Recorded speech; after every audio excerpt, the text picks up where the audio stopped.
के लिए मुझे बलिया में आने का सौभाग्य प्राप्त हुआ है।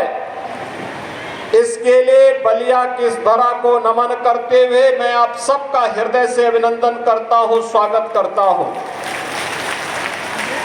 बलिया की धरती एक क्रांति धरा है। चुनौती से जूझते हुए हमेशा अपना मार्ग बनाती है और बलिया जो रास्ता तय करता है,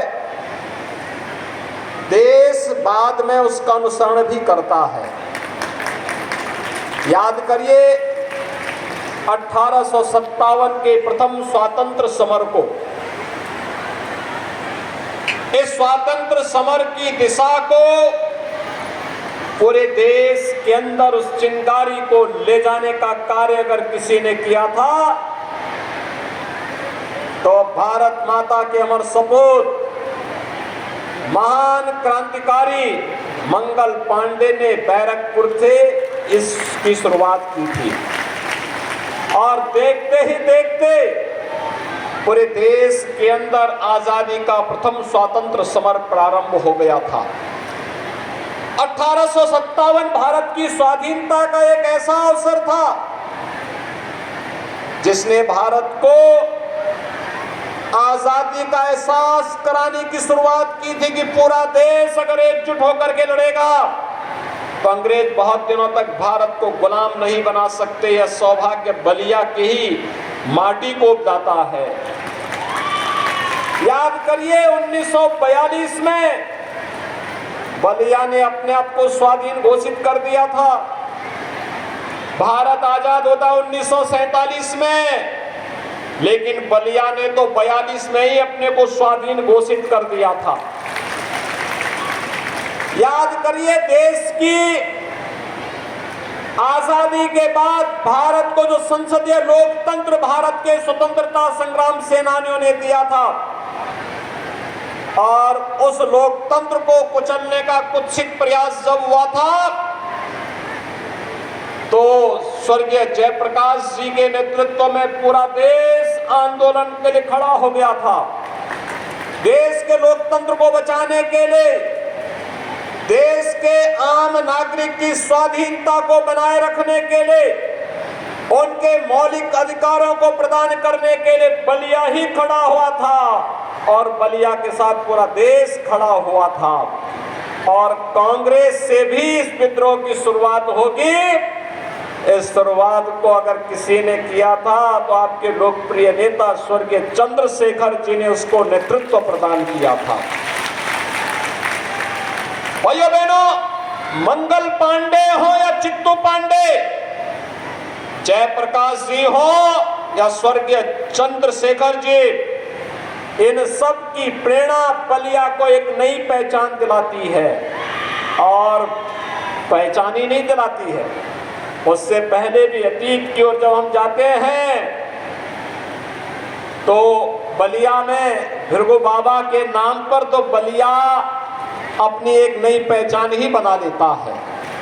मां गंगा का आशीर्वाद बलिया पर इसी प्रकार से बनी रहे। भृगु बाबा का आशीर्वाद आपके साथ, क्योंकि चुनौती से जूझने का जो जज्बा बलिया का है ये बना रहे। आज इसी के लिए मैं आपके पास आया हूं और आपको धन्यवाद देने के लिए भी। देश की संसद में महिलाओं के लिए संसद और विधानसभा के लिए अधिनियम पारित प्रधानमंत्री जी ने अभी हाल ही के नए संसद सत्र में संसद में किया, भवन में किया है। लेकिन बांसटी की जनता को मैं धन्यवाद इसलिए दूंगा, 2022 में आपने पहले ही केतकी सिंह को अपना विधायक चुन करके भेज दिया था।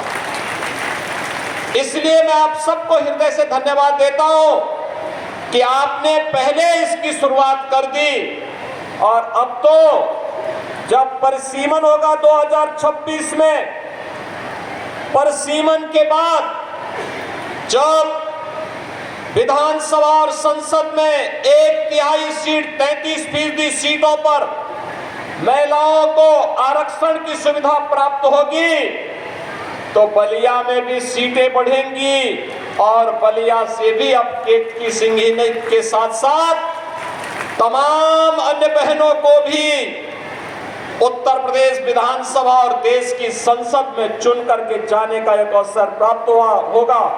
इसके लिए प्रधानमंत्री जी के प्रति आभार व्यक्त करते हुए आप सबको मैं हृदय से बधाई देता हूं, आप सबको मैं हृदय से अभिनंदन करता हूं।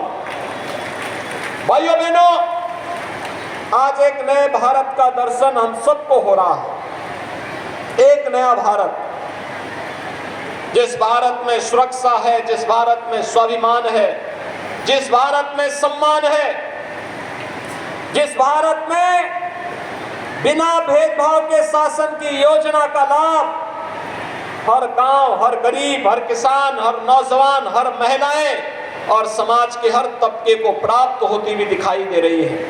कोई सोचता था कि गरीब को भी शौचालय मिलेगा, ये शौचालय बीमारी को तो दूर करता ही है, लेकिन ये शौचालय उससे भी महत्वपूर्ण हमारी माताओं, बहनों की, बेटियों की गरिमा की रक्षा करने का एक माध्यम भी बनेगा। यह पहली बार हुआ है। धुएं से मुक्ति मिलेगी, इसके लिए उज्ज्वला योजना का सिलेंडर भी पहली बार फ्री में मिलना प्रारंभ हुआ।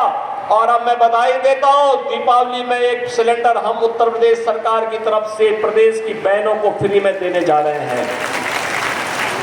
एक फ्री में आंख की रोशनी बनी रहेगी तो जान है जहान है, दृष्टि है तो सृष्टि है, और उस सृष्टि को